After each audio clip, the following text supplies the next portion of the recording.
Hi, this is Abhiram Chilkamari, and I'm going to be reading from the glossary of this book, Mood, A Mind Guide to Parkinson's Disease. So let me begin. So with the glossary. So the glossary, they'll have the terms, obviously, from this book. So we're going to start with A. We have acetylcholine first, and that's a chemical messenger, such as like a neurotransmitter, which is released by cholinergic nerves and involved in many brain functions such as memory and control of motor activity. Acute pain. That's an uncomfortable sensation in the body that begins suddenly, usually as a result of some illness or injury. It is usually sharp in quality and short-lasting, no longer than 6 months. If untreated, can lead to chronic pain. Alpha-synuclein.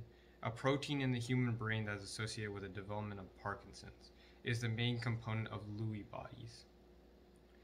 A typical antidepressant. A medicine used to treat depression that works in a unique way and does not fit into one of the classes of antidepressants.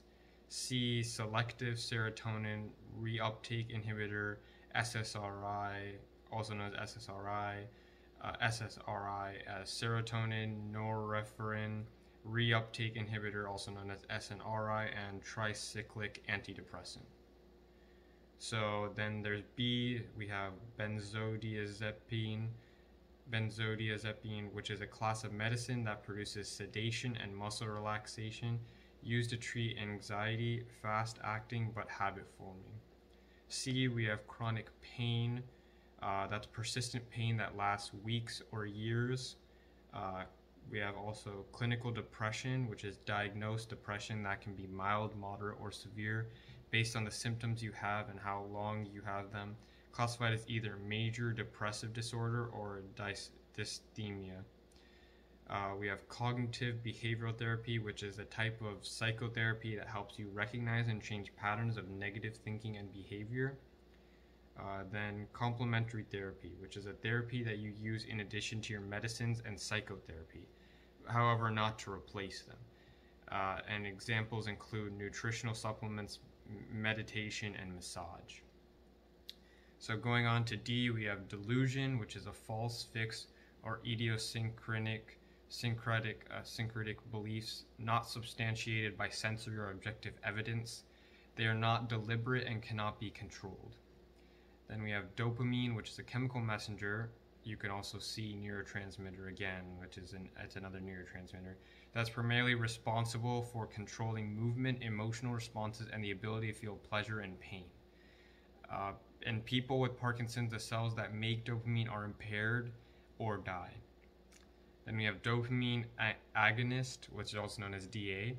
It's a class of drug used to treat motor symptoms in Parkinson's. DAs are chemicals that have been manufactured to act similarly to dopamine, that is, attached to the same cells in the brain receptors that dopamine activates to produce its effect. Then we have dysophoria, which is a general state of unease or dissatisfaction with life. Then we have dysithymia, which is persistent mild depression. So going on to E, we have electroconvulsive therapy, also known as ECT, which is a procedure performed under anesthesia, which is important to know, in which small electric currents are passed through the brain, intentionally triggering a brief seizure, causing changes in brain chemistry that can quickly reverse symptoms of certain mental illnesses. It is a standard treatment option for people with severe or non-responsive depression. Going on to G, we have generalized anxiety disorder, also known as GAD or GAD. The most common anxiety disorder in people with PD is characterized by severe ongoing anxiety that can lead to behavioral changes. Going on to H, we have hallucination, something you can see, hear, smell, taste, or feel that is not actually there. Next is hypomimia, which is reduced facial expression, also called facial masking. Then we have hyponatremia, which is a condition that occurs when levels of sodium in the blood are too low. Symptoms include decreased ability to think, nausea, headaches, and poor balance. So one more word for H, which is Hypophonia, which is soft speech, commonly from lack of coordination in vocal muscles.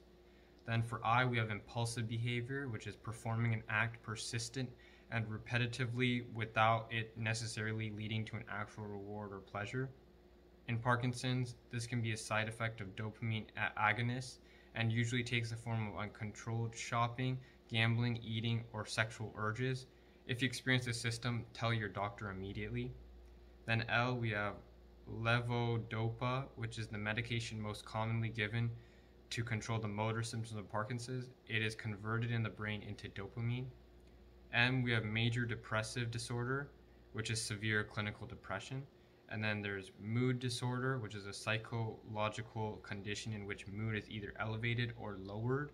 We have motor fluctuation, which is changes in the ability to move, often related to being in the off medication state when Parkinson's symptoms reemerge, also called on-off fluctuations.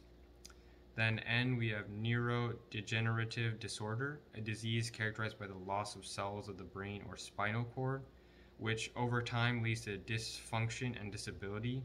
Parkinson's disease, Alzheimer's disease, and Lou Gehrig's disease are all examples. For N, we have neuron, which is brain cell. Then we also have neuropsychiatric disease, which is a disease of the nervous system, which gives the part of neuro, and then that also involves changes in mental health, which gives the other part of the word, which is psychiatric, which combines to make neuropsychiatric disease. Then we have neurotransmitter, which has been obviously we've got examples of that, and now basically the definition would be a chemical messenger, such as what we described as dopamine or acetylcholine, that transmits nerve impulses from one nerve cell to another, allowing them to communicate with each other. Then we have non-motor symptom, a symptom of Parkinson's that affects something other than movement, such as sleep, mood, behavior, sensory functions, sense of smell, vision, and pain, or autonomic function, urinary, gastrointestinal, and sexual function. Typically does not respond to dopamine replacement therapy. Non-responsive depression, when psychotherapy and medication fail to improve depression. Norepinephrine. Norepinephrine is a neurotransmitter that plays a role in mood disorders and is released in response to stress. Norepinephrine is basically what it's pronounced. On-off fluctuations for O. That's basically the same thing. You could see the motor fluctuation that I just did the definition for in M, but I could just describe it again. Basically, it's changes in the ability to move, often related to being in the off medication state when Parkinson's symptoms reemerge, also called on-off fluctuations, which was what it was called. And in on-off fluctuation, that's what the definition is. So P, we have prodromal symptom, which is in Parkinson's, a symptom that appears before the onset of motor symptoms. Then we have psychiatrist, which is a physician who specializes in the prevention, diagnosis, and treatment of mental illness. A psychiatrist must receive additional training and serve as supervised residency in his or her specialty. Then there's psychotherapy, the treatment of a mental or emotional disorder by talking rather than taking medication. Then for R, we have REM, or rapid eye movement, or rapid REM sleep behavior disorder. REM meaning rapid eye movement, so it'd be rapid eye movement sleep behavior disorder, which is the whole thing. It's basically a sleep disorder in which you physically act out vivid, unpleasant dreams. Then we have a repetitive transcranial magnetic stimulation, also known as RTMS, where the R is lowercase and then TMS in capital. That's a non-invasive brain stimulation therapy, FDA approved for treatment of non-responsive depression, that uses a magnet to activate the brain, unlike electroconvulsive therapy, or also known as ECT, which I described, and it can be targeted to a specific site in the brain. Then we have rebound effect, when symptoms that were absent or controlled while taking a medication come back when you stop or reduce dosage of the medication. So that's a rebound.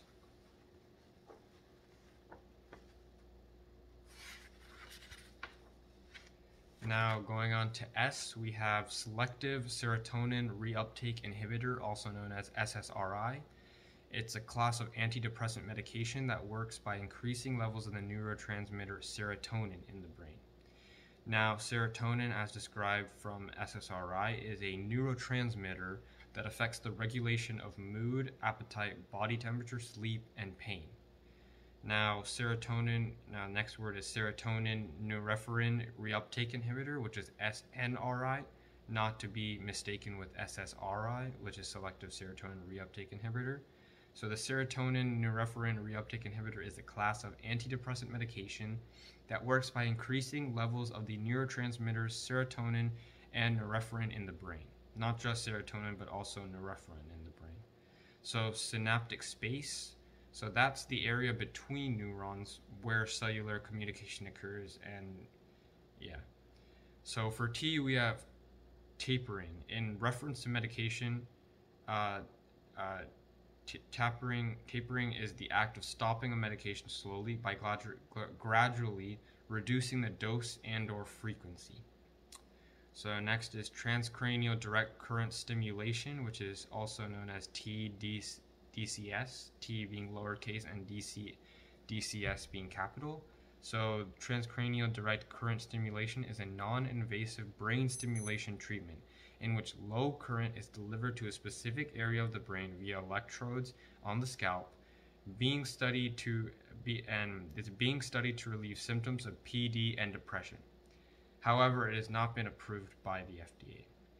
So now we have tricyclic antidepressant, which has been said before, which is a class of older antidepressant medications named for its three-ring structure, which is tricyclical, and works by blocking reuptake of serotonin, norepinephrine, and other brain chemicals, thereby making them more available in the brain. Now for V, which is the last term, we have vagus nerve stimulation, also known as VNS. It is a treatment originally designed to prevent seizures by sending regular pulses of electrical energy to the brain via the vagus nerve. The mild impulses are created by a device similar to a pacemaker, and to the pulse generator / neurostimulator used in deep brain stimulation. It has been FDA approved to treat non-responsive depression. Thank you. And that's been all for all the terms. My name is Abhiram Chilkumari, and that's it for the glossary of the terms from this book, Mood, A Mind Guide to Parkinson's Disease.